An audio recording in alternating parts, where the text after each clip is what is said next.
दोबारा सुनना पड़ेगा। अच्छा, तो हम बात कर रहे हैं रेजिस्टेंस। जैसे वायर की होती है वैसे ही रेजिस्टेंस सोल्यूशन की भी हो सकती है, पर वायर के लिए it was easy Wheatstone bridge से लगाना, पर सोल्यूशन को व्हीटस्टोन ब्रिज से लगाने के लिए हमें कुछ इलेक्ट्रोड्स को ज्वाइन करना पड़ेगा। वो इलेक्ट्रोड्स हमें ग्लास के सेल में बनाते हैं जिसे हम बोलते हैं कंडक्टिविटी सेल। उस कंडक्टिविटी सेल के बीच में जो इलेक्ट्रोड्स का डिस्टेंस है that is called the length, और जो एरिया ऑफ क्रॉस सेक्शन है वो भी हम उसका सेल्फ के लिए निकाल सकते हैं। बट क्योंकि वो सेल्फ फिक्स है और ग्लास का बना है तो ये वैल्यू L/A कांस्टेंट वैल्यू होती है, known as cell constant and denoted by G star. यहाँ तक क्लियर है? अब हेलो सर। हाँ बोलो बेटे। सर थोड़ा सा लेट हो गया, हल्का सा स्टार्टिंग का एक बार समझा दो सर। स्टार्टिंग है ये, बिल्कुल स्टार्टिंग है। वायर सर इसके ये इसी टॉपिक का थोड़ा सा जो आपने स्टार्टिंग वाला फॉर्मूला कराया। हाँ मैं बोल रहा हूँ, तुम बोले तो दो मुझे। रेजिस्टेंस वायर की होती है, ऐसे सोल्यूशन की भी रेजिस्टेंस होती है, ठीक है? Yes sir. और कंडक्टिविटी सेल में हम इसकी रेजिस्टेंस निकाल सकते हैं, और कंडक्टिविटी सेल में लेंथ और area of cross section fix रहता है, और इससे एक वैल्यू आती है सेल कांस्टेंट। क्या आती है? Cell constant. L/A किसी सेल के लिए फिक्स रहता है। इसको अब हम रेजिस्टेंस के फॉर्मूले में डालते हैं।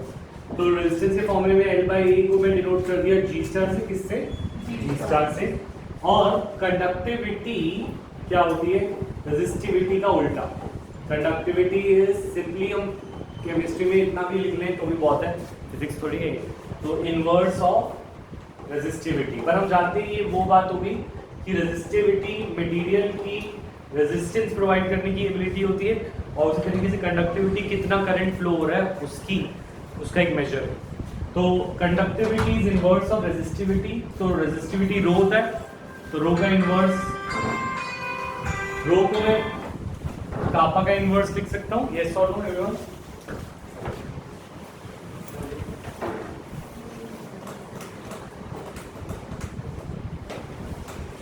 Yes sir.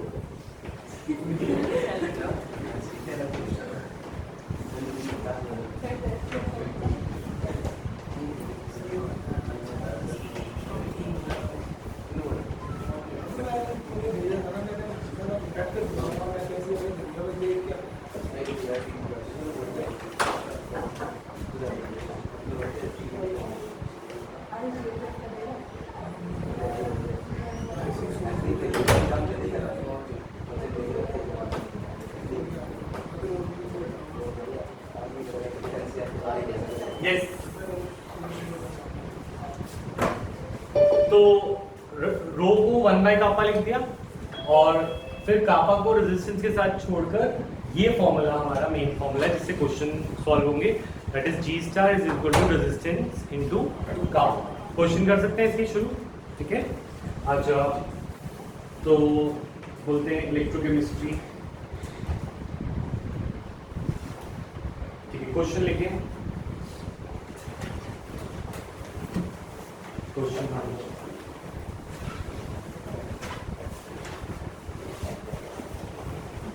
नीचे हटते हैं।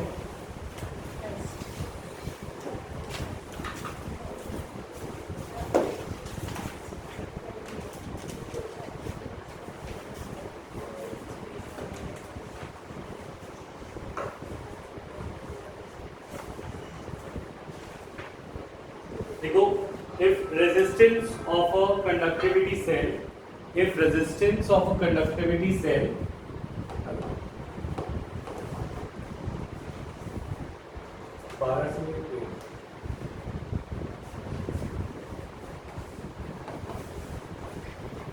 resistance of conductivity cell of containing 0.001 molar KCl at 298 Kelvin is 1500 ohms. Is 1500 ohms. What is the cell constant? What is the cell constant?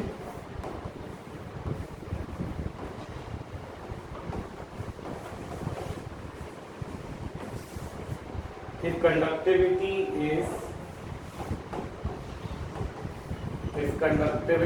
is found to be 0.146 into 10 raised power minus 3 Siemens per centimeter. Correct.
Cell constant की SI unit. तो देखो units अभी एक साथ बताता हूं, पहले इसको फॉर्मूला लगाऊं। हो गया, सिंपल फॉर्मूला था। सेल कांस्टेंट G स्टार निकालना था, तो आंसर क्या आया? G star is equal to formula क्या है? G star is equal to resistance into kappa. Resistance was 300 and conductivity was 0.146। इसलिए मुझे इलेक्ट्रोकेमिस्ट्री पसंद है। सिंपल फॉर्मूलास डायरेक्ट लगते हैं, ठीक है, कुछ ज्यादा सोचना ही नहीं होता, डरने की जरूरत नहीं है, ठीक है। तो G star is equal to resistance into kappa question हो गया, ठीक है। आगे बढ़े, नेक्स्ट यूनिट्स पे ध्यान देते हैं। G स्टार की यूनिट क्या थी? अभी सारी यूनिट्स होता है, तो यूनिट्स की बात करते हैं। तो यूनिट्स एक साथ समझेंगे तो अच्छा रहेगा। हमें पता है रेजिस्टेंस की यूनिट होती है rho L by A, resistance की यूनिट होती है ओम, है ना। और G स्टार हमारा होता है L बाय, उसकी यूनिट होगी metre upon metre square, that is metre inverse. उसकी यूनिट क्या आएगी? Metre inverse. अच्छा, अगर मैं कापा की यूनिट निकालना चाहूँ तो G स्टार वाले फॉर्मूले से भी निकल जाएगी। तो kappa is equal to G star upon R, ठीक है, कंडक्टिविटी। तो G स्टार, अच्छा कंडक्टिविटी G स्टार का मीटर इनवर्स, और ये हो गया ohm inverse, meter inverse. Ohm inverse को हम साइमन भी बोलते हैं, तो it becomes siemens metre inverse, ठीक है। तो यहाँ पे हमारे को रेजिस्टेंस की यूनिट, सेल कांस्टेंट की यूनिट और कापा, तीनों की यूनिट समझ आई, ठीक है। अब आगे हम नई चीज पे आते हैं, मोलर कंडक्टिविटी। इसकी बात करते हैं, मोलर कंडक्टिविटी, उसकी भी यूनिट से ही शुरू करते हैं, ठीक है। मोलर कंडक्टिविटी वैसे तो it is just the ratio of conductivity to the concentration, but they should both have same unit then only. मतलब हम जब कंडक्टिविटी को कंसंट्रेशन से डिवाइड करते हैं, कंडक्टिविटी को सॉल्यूशन की कंसंट्रेशन से डिवाइड करते हैं। पर अब बात ये है, कंडक्टिविटी की जो यूनिट है वो है साइमन्स और मीटर इनवर्स, है ना। और कंसंट्रेशन की यूनिट जो हम यूज करते हैं वो होती है मोल पर लीटर। क्या होती है? पर मोल पर लीटर इस फॉर्मूले में नहीं चल सकती, क्योंकि इस फॉर्मूले में हमने यूनिट सेव रखेंगे तभी आएगा। ये फॉर्मूला कन्वर्जन करके चेंज होगा, पर अभी अगर हमें इसके अंदर कंसंट्रेशन रखनी है तो दैट विल बी मोल पर मीटर क्यूब, है ना। और इससे जो यूनिट आएगी मोलर कंडक्टिविटी की, that will be siemens metre inverse का स्क्वायर और मोल इनवर्स। तो ये कंडक्टिविटी है मोलर कंडक्टिविटी की यूनिट। ये समझ नहीं आया तो पूछो, नहीं आया बट टू, हाँ स्क्वायर अच्छा, मैं क्या कह रहा हूँ कि ये एक बीकर है, ठीक है, और एक ये छोटा बीकर है, ठीक है। इसमें दोनों में KCl भरा है, क्या भरा है? 0.1 मोलर। कितना? इसमें भी KCl है और वही 0.1, ठीक है। अब इन दोनों को मैंने कंडक्टिविटी सेल में भर दिया, इन दोनों को, या फिर इसी को कंडक्टिविटी सेल बना दिया। क्या बना दिया? Conductivity cell. एक ऐसा भी होता है, देखिए छोटा कंडक्टिविटी सेल, ठीक है। तो अब इन दोनों की कंडक्टिविटी सेम आएगी या डिफरेंट आएगी?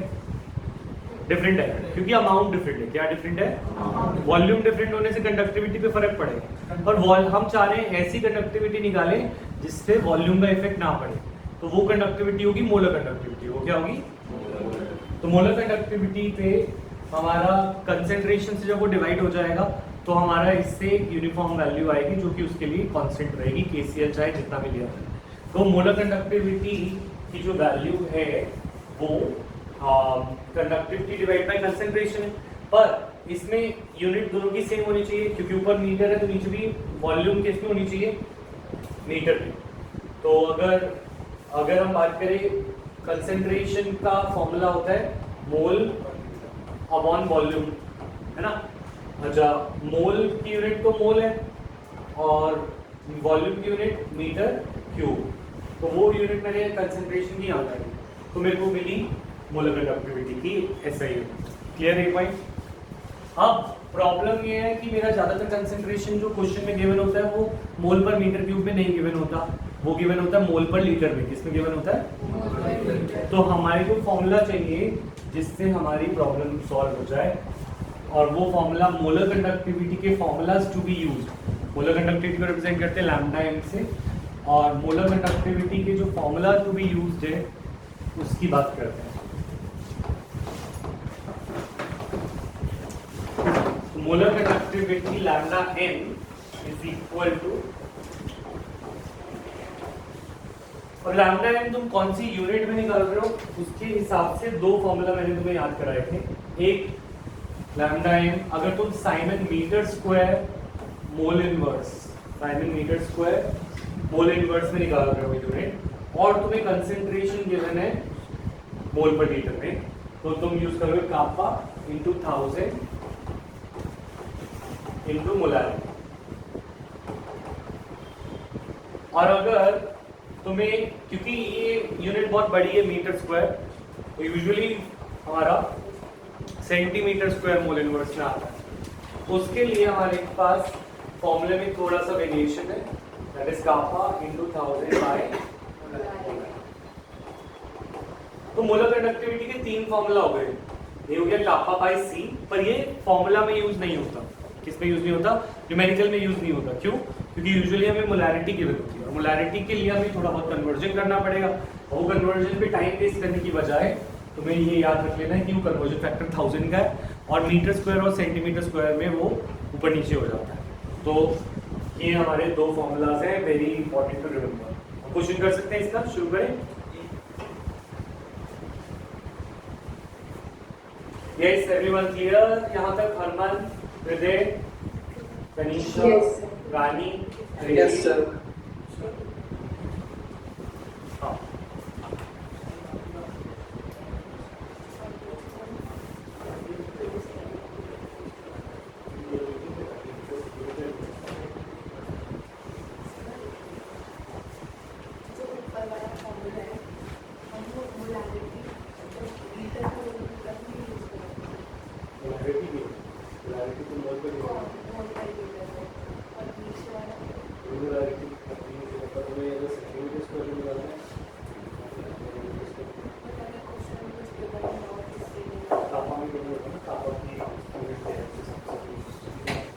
कापा की यूनिट से पता चल जाएगा कि तुम्हें आंसर किस में निकालना है।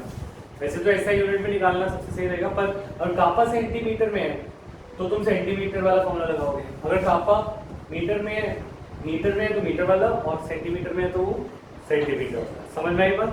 तो ये फॉर्मूला यूज करना तुम्हें देखना पड़ेगा कापा के बेसिस, ठीक है। और मोलैरिटी तो सही रहेगी, तो क्वेश्चन करता है फिर। और कोई बुक के एग्जाम्पल अगर मैं करा रहा हूँ तो उसकी हेल्प नहीं लेगा, बुक को बिना देखे करेगा, ठीक है।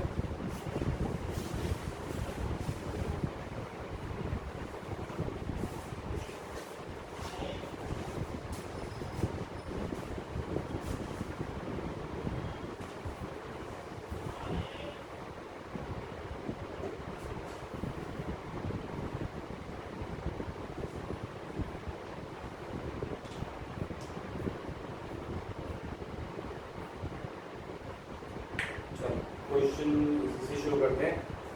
अच्छा क्वेश्चन है ये।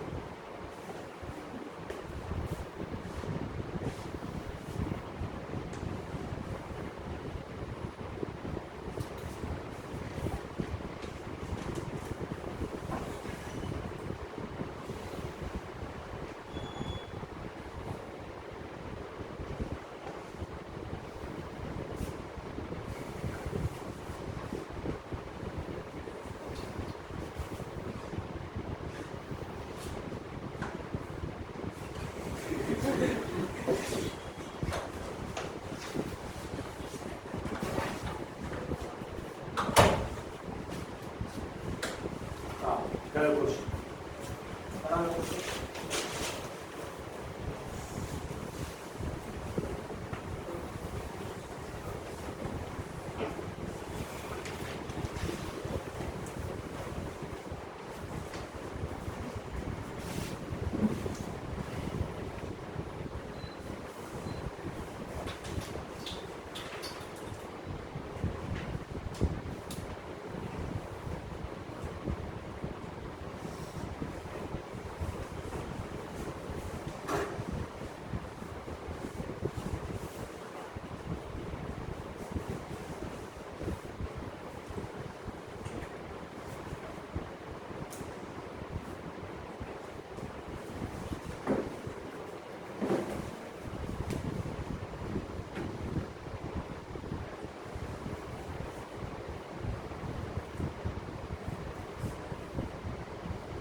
हो पाया नहीं हो पाया?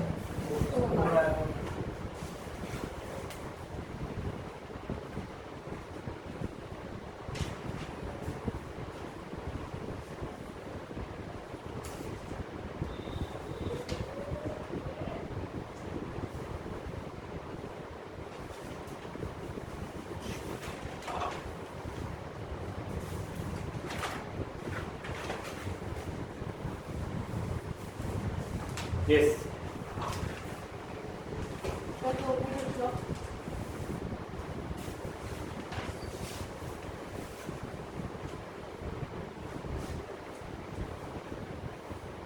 यश कल का था।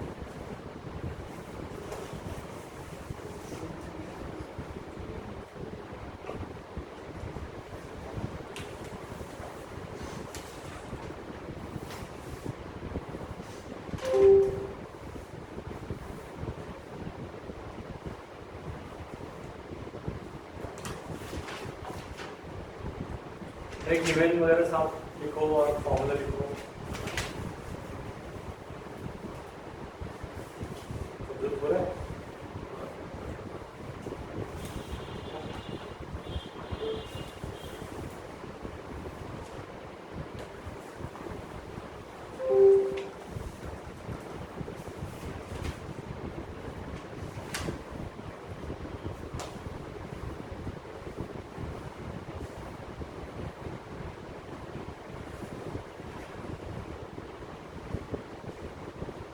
करे सोन पहले वो कह रहे एक कंडक्टिविटी सेल को फिल किया,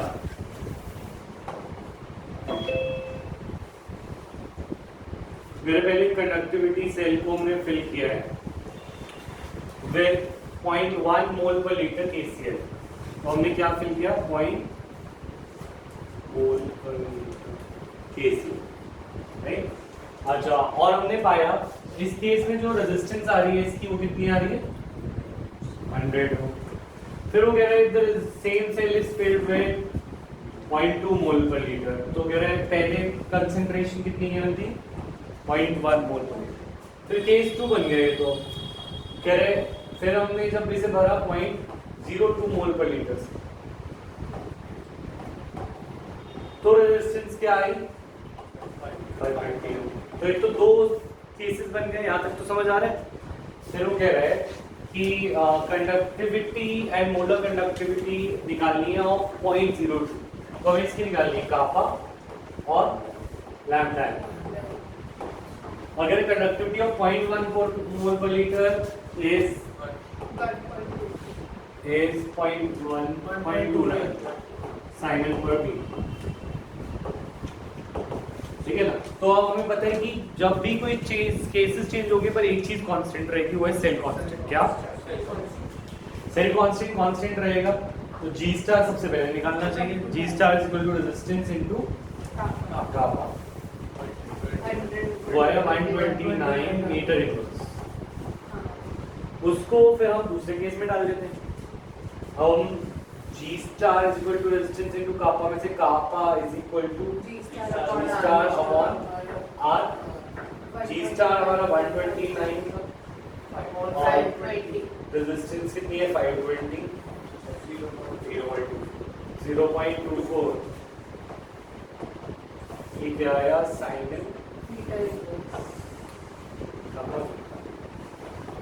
मीटर है ना, ठीक है।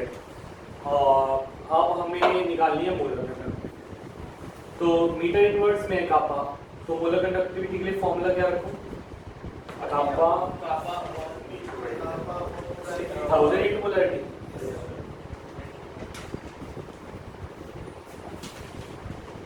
तो kappa is 0.24 upon 1000 into polarity और क्या आंसर आ जाएगा siemens metre square mole inverse. कितना आया final answer 0.02 siemens metre square. ठीक है, समझ आई बात, क्लियर है? आगे बढ़ सकते हैं। एक क्वेश्चन को और करके दिखाओगे। तो एनसीईआरटी के सारे कोशिश कर रहे हैं कि टॉपिक के साथ ही कंप्लीट हो जाए। तो देखो ये क्वेश्चन ऐसे ही देख लेते हैं, ठीक है। Electrical resistance of the column is इतना, तो ये मोल पर लीटर है, कंसंट्रेशन हो गई है, क्या होगी कंसंट्रेशन, ठीक है। डायमीटर 1 सेंटीमीटर, लेंथ 50 सेंटीमीटर और ये इसकी रेजिस्टेंस 5.5। डायमीटर से एरिया निकल जाएगा और लेंथ से हमारा लेंथ भी निकल जाएगा, लेंथ और एरिया होगा तो जी स्टार आ जाएगा। जी स्टार इंटू रेजिस्टेंस इंटू कापा, ठीक है। रेजिस्टेंस है हमारे पास तो कंडक्टिविटी आ जाएगी, क्या आ जाएगी कंडक्टिविटी। जी स्टार हमने निकाल लिया, रेजिस्टेंस है तो G star into resistance upon into kappa से कापा निकाल लेंगे और कंडक्टिविटी जब आ गई और वो साइमन सेंटीमीटर में थी तो कापा इंटू 1000/c वाला फॉर्मूला लगा के हमने मोलर कंडक्टिविटी निकाल लिया। तो ये क्वेश्चन हो जाएगा, ठीक है। क्वेश्चन करते हैं रेजिस्टेंस को रो L/A डाल सकते थे, वो भी डाल सकते थे, ठीक है। अच्छा अब क्वेश्चन है एक इंडेक्स का ऊपर,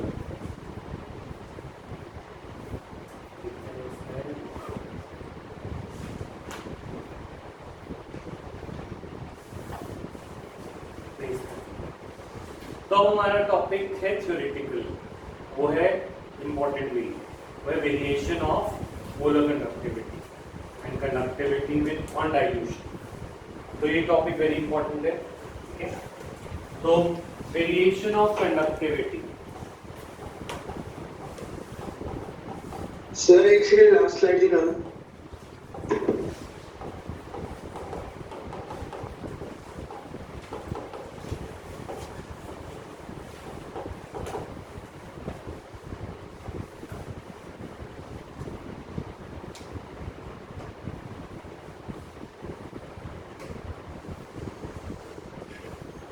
अब इलेक्ट्रोकेम का टेस्ट इंक्लूड किया है 5 चैप्टरों में? नहीं, उन 5 में किया है ना।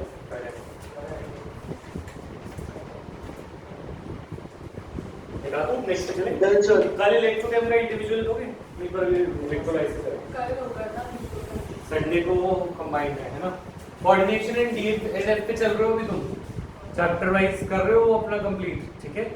जिया कल एक कौन सा दे दो, कौन सा कल दे दो, कोऑर्डिनेशन कल दे दो, ठीक है। और भविष्य वेरी कोऑर्डिनेशन डीएफ अमाइंस, हाँ गौतम देना है चैप्टर वाइज या सीधा अभी सीधा उसको कर दूंगा, अभी मेरे पास आया वाला कार्ड बॉक्स पे को रिमाइंड कर दे दिया। दे दिया था। कब जो कोई चैप्टर एक कंप्लीट कर ले कोई भी, कल कोऑर्डिनेशन कर देगा, ठीक है। खुशी कोऑर्डिनेशन, माधव कल डीएफ देगा, कोऑर्डिनेशन अभी नहीं किया, शिवनाथ हो गए सारे, कोऑर्डिनेशन कर लीजिएगा, डीएफ शायद कर देगा, ठीक है। तो अपने चैप्टर वाइज कंप्लीट करके रखे, संडे तक 6 चैप्टर है, 5 चैप्टर है, 5। सर आपने 2 मिनट डाला, क्या? इलेक्ट्रॉनिक डाला था, 6 में क्या क्या था? डीआई कार्ड बॉक्स पे कंप्लीट सरफेस डीआई का कोऑर्डिनेशन डीआई था। मैंने बोला था सारे डाल दो, 5। आपने डाला 10 में भी अभी तक हो गया वो तो भी इलेक्ट्रॉनिक भी डाल दो। नहीं ना सर, अभी नहीं?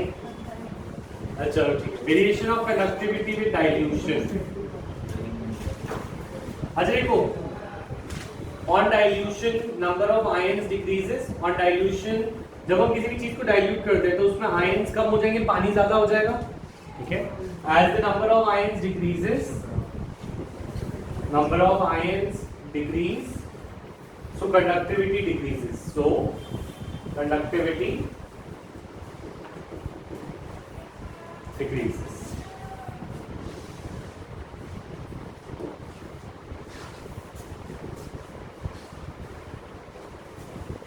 ठीक है, तो हमेशा कापा on dilution as concentration decreases, तो kappa which is the conductivity decreases, ये बात कंफर्म है, ठीक है। पर वेरिएशन ऑफ मोलर कंडक्टिविटी में थोड़ी सी हमें प्रॉब्लम है। वेरिएशन ऑफ मोलर कंडक्टिविटी, ठीक है। टीचर्स अपने अपने तरीके से इसको लिखवाते हैं, अगर स्कूल के टीचर्स का तुमने फॉलो किया, पर हम एनसीईआरटी की लाइन टू लाइन वही लिखेंगे, क्योंकि ये थोड़ा सा हमारे लिए सेफ ऑप्शन रहता है सब्जेक्टिव पेपर में, क्योंकि जो आंसर की उसकी बन के आएगी चेकर की, वो कोई एनसीईआरटी से बनी होगी, तो वही दिखेगा उसे, वही तुम्हारे पेपर में दिखेगा, तो तुम्हारा आंसर सही होगा, ठीक है। तो केमिस्ट्री में ये फॉलो करना है कि जो थ्योरेटिकल टॉपिक है, जैसे ये आगे आने वाली लाइन, तो वो एनसीईआरटी की लैंग्वेज में होनी चाहिए, ठीक है। तो variation of molar conductivity, surface chem की साइलेंट, जैसे ब्रेडिक्स-आप मेथड और सरफेस केम के डिफरेंट मेथड, पेप्टाइजेशन बुक की लैंग्वेज में होना चाहिए। लर्निंग वाला पार्ट बुक की लैंग्वेज में लर्न करने की कोशिश करो, ठीक है, उससे बिल्कुल फुल मार्क्स मिलेंगे। अच्छा, variation of molar conductivity, molar conductivity होती है लैम्डा एम, क्या होता है? अच्छा, lambda M is equal to kappa by C, आया, ठीक है। जब यूनिट सेम होती है तो कापा बाय सी होता है वो। अच्छा, अब प्रॉब्लम ये है, on dilution we know kappa would decrease, अभी ऊपर पड़ा, जब हम पानी डालेंगे तो कापा डिक्रीज होगा, पर कंसंट्रेशन भी डिक्रीज होगी, और कंसंट्रेशन मोलर कंडक्टिविटी के क्या है, इनवर्स है। तो कापा अगर डिक्रीज होगा तो मोलर कंडक्टिविटी कम होनी चाहिए, पर कंसंट्रेशन डिक्रीज होने से मोलर कंडक्टिविटी इंक्रीज होनी चाहिए। तो अब इन दोनों में से एक ही फैक्टर जीतेगा, ठीक है। वो फैक्टर कौन सा जीतेगा, कैसे जीतेगा, वो हमें ध्यान देना है, ठीक है। क्वेश्चन समझ आया, पॉइंट में प्रॉब्लम क्या है ये समझ आ रही है। तो इसको थोड़ा सा सिंप्लीफाई किया है एनसीईआरटी ने। उसने बोला, पहले ये फॉर्मूला लिखा और फिर बोला फॉर 1 मोल ऑफ इलेक्ट्रोलाइट, हम पहले चीजों को इनवर्स से हटा के डायरेक्टली करके दिखाते हैं। तो कहते हैं for 1 mole of electrolyte let V be the volume, यानी V is the volume that contains 1 mole of electrolyte। V वो वॉल्यूम है जो 1 मोल इलेक्ट्रोलाइट इंक्लूड कर रहा है। तो इस फॉर्मूले को हम थोड़ा सा सिंप्लीफाई कर पाएंगे हम, lambda m is equal to kappa, और कंसंट्रेशन होता है मोल्स अपॉन वॉल्यूम, और मोल्स क्योंकि 1 है तो kappa into V, where V is the volume that contains 1 mole, क्योंकि मोल्स को हमने 1 रख दिया है। तो यहाँ पे हमने अपना एक टेम्परेरी फॉर्मूला बनाया है lambda n is equal to kappa into V. V is that specific volume, कोई भी वॉल्यूम नहीं चलेगी, ये वही वॉल्यूम है जिसमें 1 मोल आएगा, क्योंकि मोल को हमने तभी हटाया है 1 करा है जब वॉल्यूम को वो माना है जिसमें 1 मोल आती है। ये वाली बात समझ में आई? तो अगर सपोज ये एक छोटा बीकर है, ठीक है, इसके अंदर हमारा 1 मोल इलेक्ट्रोलाइट आ जाता था, क्या आ जाता? अब हमने इसमें पानी डाल दिया, क्या डाल दिया? पानी डालने से ये 1 मोल इलेक्ट्रोलाइट अब बड़ी वॉल्यूम में आएगा या नहीं? जब हम इसमें पानी डालेंगे, व्हाट इज दिस, कि मानो पहले 1 मोल इलेक्ट्रोलाइट कितनी वॉल्यूम में थे? इस वॉल्यूम में थे, इनिशियल वॉल्यूम। जब मैंने इसमें पानी डाला तो 1 मोल इलेक्ट्रोलाइट अब ज्यादा वॉल्यूम में आ जाएंगे, तो ये ओरिजिनल P और ये P dash. Point is this, जब मैं पानी डालूंगा तो पहले 1 मोल कम में थे और पानी डालने से वो 1 मोल ज्यादा वॉल्यूम में आ गए। ये बात क्लियर है? तो कहना है से on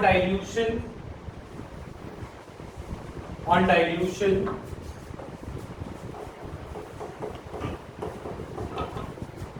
kappa decreases, but volume that contains 1 mole, volume that contain 1 mole of electrolyte, volume that contains 1 mole electrolyte increases higher, ठीक है? मतलब कह रहे हैं अब हमारे फॉर्मूले में जो ऑन डाइल्यूशन, जब हम कंसेंट्रेशन कम करते हैं तो कापा डिक्रीज होता है और वॉल्यूम इंक्रीज होता है, ठीक है? वैसे इस सबका कोई फायदा नहीं हुआ, पर एनसीईआरटी ने ऐसे किया हुआ तो हम कर रहे हैं, वो तो हमें वैसे भी दिख गया था इनवर्स वाली चीज से, ठीक है?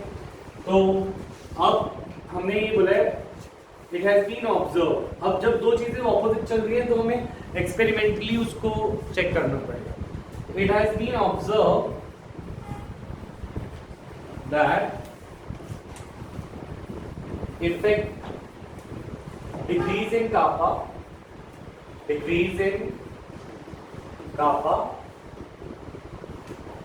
is more than compensated by increase in volume.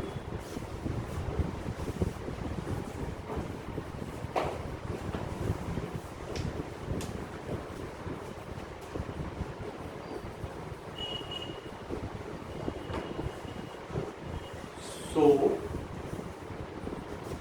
lambda n increases on dilution.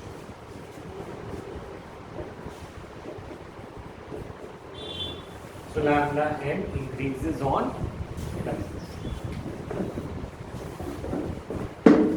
ठीक है? वो क्या कह रहे हैं कि कापा का जो डिक्रीज है उसको कंपनसेट करना, मतलब उसको बराबर कर देता, पर उसको कंपनसेशन से भी ज्यादा दे देता है। मतलब जितना डिक्रीज हो रहा था उतना इंक्रीज हो रहा था तो बात बराबर हो जाती, पर वॉल्यूम का जो होता है कंपनसेशन अमाउंट से ज्यादा दे देता है। तो इफेक्ट किसका ज्यादा हुआ है? वॉल्यूम, और वॉल्यूम का ज्यादा है तो लैम्डा एन इंक्रीज हो जाता है डाइल्यूशन। क्लियर है ये पॉइंट? तो इसको इसी लैंग्वेज में एक्सप्लेन कर पाओगे, ये क्वेश्चन आने के बहुत चांसेस हैं इलेक्ट्रोकेम में, ठीक है? तो ये सबको क्लियर है? यस और नो एवरीवन? अच्छा, अब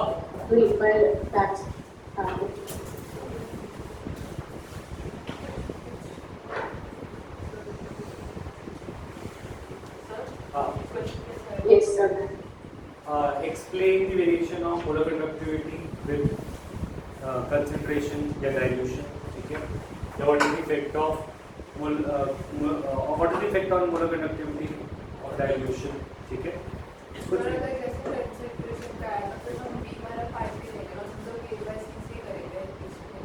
क्यों? मोलर कंडक्टिविटी का है ना, कंडक्टिविटी का होता तो हम ये लेते हैं पूरा, ये मोलर कंडक्टिविटी का वेरिएशन है विद कंसंट्रेशन। डाइल्यूशन का मतलब कंसंट्रेशन तो होता है, ये पूरा टॉपिक लिखना पड़ेगा। कंसंट्रेशन से आया या डाइल्यूशन एक ही बात है, ठीक है? अच्छा, नेक्स्ट अब आते हैं वीक एंड स्ट्रॉन्ग इलेक्ट्रोलाइट। अब बात आती है week and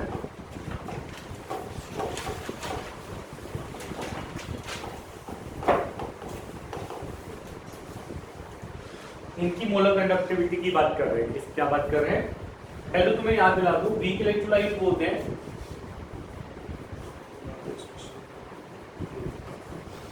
weak electrolytes do not dissociate completely.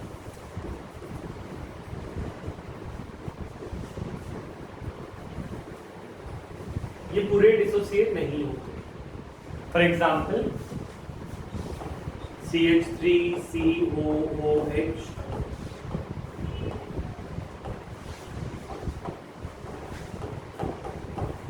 मतलब ये चला था कि मैं टूटकर H प्लस और CH3CO माइनस बनूंगा, ये चला था इधर कि मैं ये टूटकर ये बन जाऊंगा, पर ये वापस आना शुरू हो गया। मतलब क्या है, इसने शुरुआत करी थी कि मैं टूटना शुरू करता हूँ और पूरा टूट जाऊंगा, सोचा था जैसे तुम सोचते मैं आज पूरा पढ़ लूंगा, ठीक है, पर रात में उसे पता चल गया कि भाई अब तो नहीं हो पाएगा, चलो वापस सो जाता हूँ, ठीक है। तो अब इसके उठने, पढ़ने और सोने का हिसाब जो है बराबर हो गया है। मतलब जितनी जल्दी ये पढ़ता है, जितना पढ़ता है उतना ही सोता है, जितना पढ़ता है उतना ही सोता है। तो ये क्या कभी पूरा 100% सक्सेसफुल हो पाएगा? नहीं, क्योंकि ये पूरा पढ़ नहीं पाएगा कभी भी। पढ़ के और सोने में इसका इक्विलिब्रियम आ गया। क्या आ गया? इक्विलिब्रियम।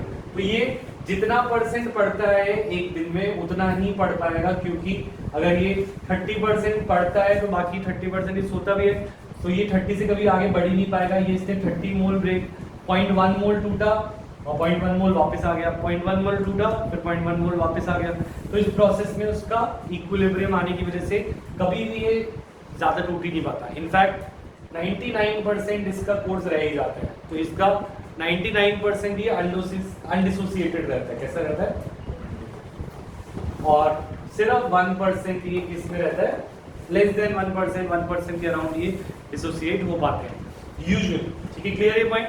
तो और कुछ ऐसे बच्चे होते हैं जो दिन रात एक कर देते हैं पढ़ने में, ठीक है, उन्हें बोलते हैं स्ट्रॉन्ग इलेक्ट्रोलाइट। उन्हें क्या बोलते हैं?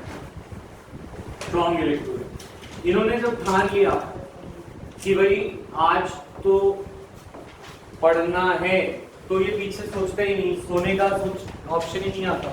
तो ये क्या बन जाते हैं पूरे H प्लस और Cl माइनस।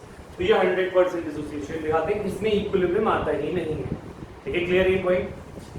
तो अब इन दोनों की मोलर कंडक्टिविटी की बात करनी है। इन दोनों की मोलर कंडक्टिविटी ऑन डाइल्यूशन। अच्छा, अब हमने कंसंट्रेशन क्या किया? कम। क्या किया? कंसंट्रेशन अगर मैं कम करूं तो मोलर कंडक्टिविटी बढ़ती है या कम? बढ़ती है या कम होती है? बढ़ती है। अभी देखो, डाइल्यूशन से कंसंट्रेशन जब कम किया था तो मोलर कंडक्टिविटी बढ़ गई थी। तो अगर मैं कंसंट्रेशन कम करता हूं तो मोलर कंडक्टिविटी बढ़ती है। और स्ट्रॉन्ग इलेक्ट्रोलाइट के लिए ये ऐसे बढ़ती है। कैसे बढ़ती है? Like this, linearly. कैसे? कंसंट्रेशन जब मैं कम कर रहा हूं, मतलब इस एक्सिस पे मैं पीछे जा रहा हूं डाइल्यूशन, तो मोलर कंडक्टिविटी बढ़ रही है। एट 0 मोलैरिटी, जब मोलैरिटी क्या है? 0, तो इस मोलर कंडक्टिविटी को बोलते हैं लैम्डा नॉट m, और also known as limiting molar conductivity. क्या बोलते हैं? Limiting molar conductivity. तो what is limiting molar conductivity? It is the molar conductivity at infinite dilution.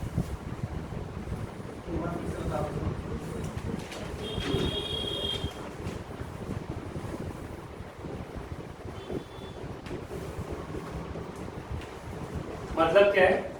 हमें ये पता है जैसे हम डाइल्यूशन करते हैं तो मोलर कंडक्टिविटी की वैल्यू बढ़ती है। तो ये जब हम ग्राफ में 0 की तरफ आएंगे, मोलर कंडक्टिविटी बढ़ती जाएगी। पर अगर एक समय आए कि हम ये सोचे कि किसी की कंसंट्रेशन 0 है, वैसे तो कंसंट्रेशन किसी की 0 हो सकती है। HCl की कंसंट्रेशन 0 है मतलब पानी है, NaCl की कंसंट्रेशन 0 माने पानी। वैसे तो ऐसी कोई ये हाइपोथेटिकल वैल्यू है। ये क्या है? हाइपोथेटिकल। ऐसा हो नहीं सकता, किसी की कंसंट्रेशन 0 नहीं हो सकती, राइट? तो अगर हम ऐसे ही मोलर कंडक्टिविटीज को प्लॉट करते जाएं, पर हम स्केल को यूज करके उस लाइन तक पहुंच तो सकते हैं जो वैल्यू एग्जिस्ट नहीं करती, पर थ्योरेटिकली तो एग्जिस्ट कर सकती है। तो ये जो इंटरसेप्ट आएगा, ये वो वैल्यू होगी मोलर कंडक्टिविटी की जो एट 0 मोल पर लीटर है, एट 0 मोल पर लीटर, यानी इनफाइनाइटली डाइल्यूट सॉल्यूशन की जो मोलर कंडक्टिविटी होती है उसको हम बोलते हैं limiting molar conductivity. It is the molar conductivity at infinite dilution. Infinitely पानी डालते जाओ तो क्या मोलर कंडक्टिविटी आएगी। यूनिट इसकी बिल्कुल सेम होती है, तो इसका कोई ऐसा नहीं है कि लिमिटिंग मोलर कंडक्टिविटी की मोलर कंडक्टिविटी से अलग होगी। मोलर कंडक्टिविटी की आप देख चुके हैं, साइमन मीटर स्क्वायर पर मोल इनवर्स एक्सेट्रा, है ना। तो अब आते हैं वीक इलेक्ट्रोलाइट। सी की पावर हाफ, हाँ ये सी की पावर हाफ का ग्राफ है, ठीक है। और स्ट्रॉन्ग इलेक्ट्रोलाइट के लिए इसकी इक्वेशन भी है, lambda M is equal to lambda naught M plus A into C, ठीक है। ये इक्वेशन है जो किसके लिए लग रही है, स्ट्रॉन्ग इलेक्ट्रोलाइट, ठीक है। लीनियर इक्वेशन है y equal to mx plus C से भी समझ सकते हैं। इसकी जो स्लोप है वो a है, स्लोप क्या है a, it is constant value जो कि डिपेंड करती है, depends upon, that depends on type of electrolyte. It depends upon type of electrolyte. Type of electrolyte यानी NaCl is 1:1 electrolyte, ठीक है।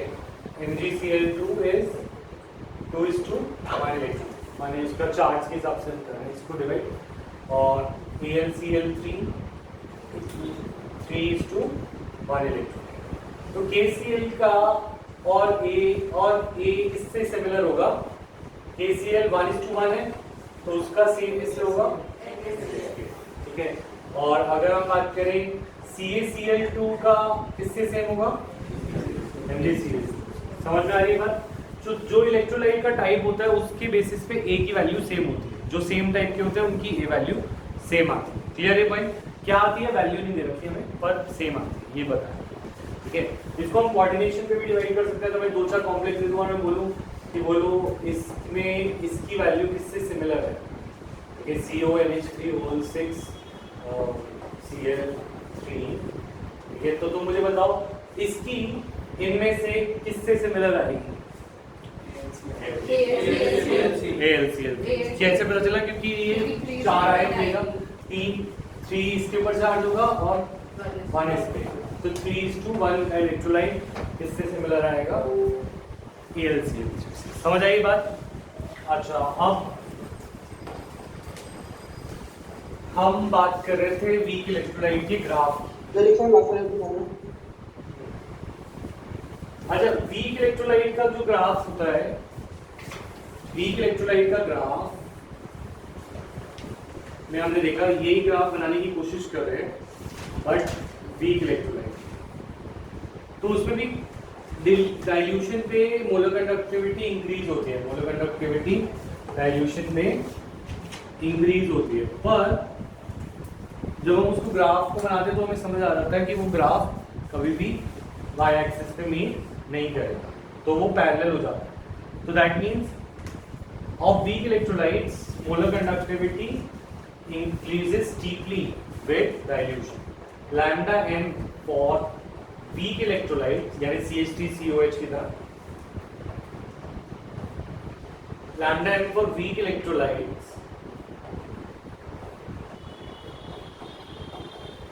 increases steeply on dilution.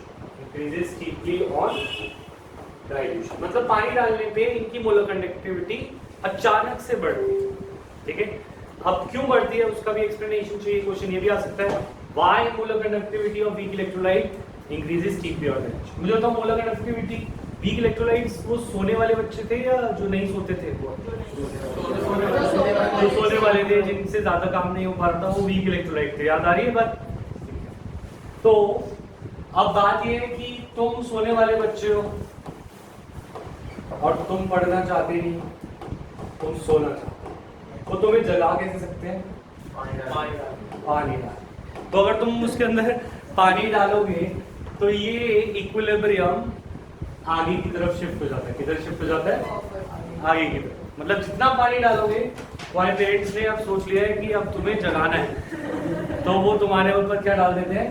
पानी। पानी डालने से तुम्हारी पढ़ाई देखो कैसे बढ़ती जाएगी, ठीक है? दैट मीन्स तुम फॉरवर्ड शिफ्ट होते जाओगे। क्यों? क्योंकि ये एक प्रिंसिपल है, कौन सा? ले चाटे पड़े प्रिंसिपल, ली शैटलियर्स प्रिंसिपल, ठीक है? तो इसमें क्या होता है, अगर हम डाइल्यूशन करते हैं, क्योंकि डिसोसिएशन तभी होता है जब पानी देते हैं। डिसोसिएशन कब होता है? जब पानी देते हैं। अगर मैंने पानी ज्यादा दिया, तो रिएक्शन, हाँ जाओ, तो रिएक्शन उधर शिफ्ट होगी जहां पे पानी कम हो रहा है। पानी मैंने बढ़ा दिया तो रिएक्शन किधर शिफ्ट होगी? जहां पे पानी कम हो रहा है। पानी कहां जाके कम हो रहा है? फॉरवर्ड। कहां जाके? फॉरवर्ड। तो अगर मैं बोलूं जैसे मैं पानी डालूंगा on infinite dilution, their conductivity, their ions, degree of dissociation बोलते हैं कि कितना कोई इलेक्ट्रोलाइट टूटता है, उसे बोलते हैं डिग्री ऑफ डिसोसिएशन।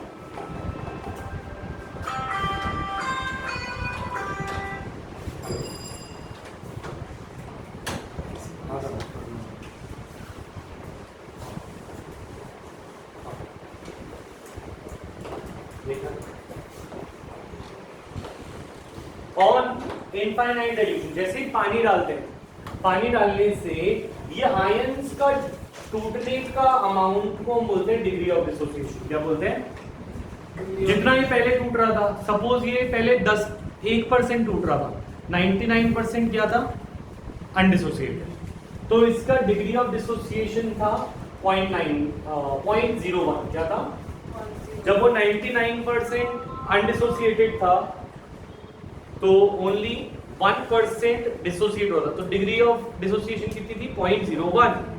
पर जब पानी डाला जा रहा है और लगातार डाला जा रहा है, इनफाइनाइटली पानी डाला जा रहा है, तो इस प्रोसेस में वो रिएक्शन आगे शिफ्ट होती जाएगी और वो बड़ा 0.01 से बड़ी अचानक से बढ़ने लगेगी। जैसे जैसे हम 0 के पास जाएंगे तो डिग्री ऑफ डिसोसिएशन बढ़ने लगेगी, और डिग्री ऑफ डिसोसिएशन बढ़ती है तो माने आयंस बढ़ रहे हैं। क्या बढ़ रहे हैं? और अगर आयंस बढ़ रहे हैं तो मतलब कंडक्टिविटी बढ़ेगी, और कंडक्टिविटी बढ़ेगी तो हमारा मोलर कंडक्टिविटी तो बढ़ेगी, तो मोलर कंडक्टिविटी इंक्रीजेस स्टीपली। मतलब क्या है? अगर किसी के आयंस बढ़ते जाएंगे अचानक से तो उसकी मोलर कंडक्टिविटी भी बढ़ती जाएगी। Molar conductivity after all ions पे डिपेंड करती है ना? समझ में आ रही है बात? सो स्ट्रॉन्ग इलेक्ट्रोलाइट के लिए इट वेरीज linearly, पर weak electrolyte के लिए it increases steeply. Why it increases steeply? Because on adding water on infinite dilution, their degree of dissociation increases as per the Le-Chatelier's principle, or this leads to one steep increase in the molar conductivity. Clear है भाई? अब अगर ये ऐसे ही चलता रहा तो इससे क्या लिमिटिंग मोलर कंडक्टिविटी निकल पाएगी? क्योंकि तुमने पानी डाला तो उसकी वैल्यू बढ़ गई, पानी डाला और बढ़ गई, उसको पानी डाला और बढ़ गई।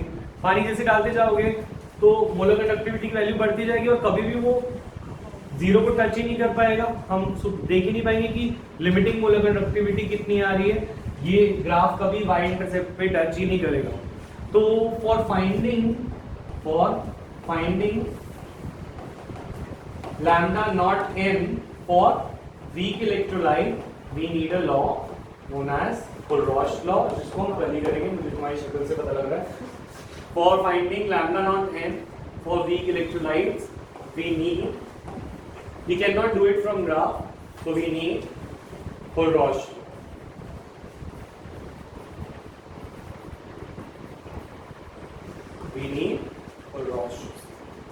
पीछे क्वेश्चन में कोई डाउट था जो मैंने लास्ट क्लास में भी गैल्वेनिक से ली? तो हमने 3.4 तक रिजल्ट ले लिए थे। Sir, 3.6 तक किए थे बैच एक्सरसाइज के, और 3.6 का ठीक है, तो एक 3.7 ले लो होमवर्क आज का, इंडेक्स 3.7, 3.8, 3.7, 3.8 हाँ। और दिवांशु होमवर्क किया था? कर लिया था। कब करेगा? सारे कर लेगा ना? तो आज ही कल होमवर्क हो जाना चाहिए कल तक, ठीक है? अच्छा, उसके अलावा 3.9 तक, इनफैक्ट 3.9 तक 3.9 तक क्वेश्चन करने हैं, राइट? और इंडेक्स के 3.7 और 3.8, और फिर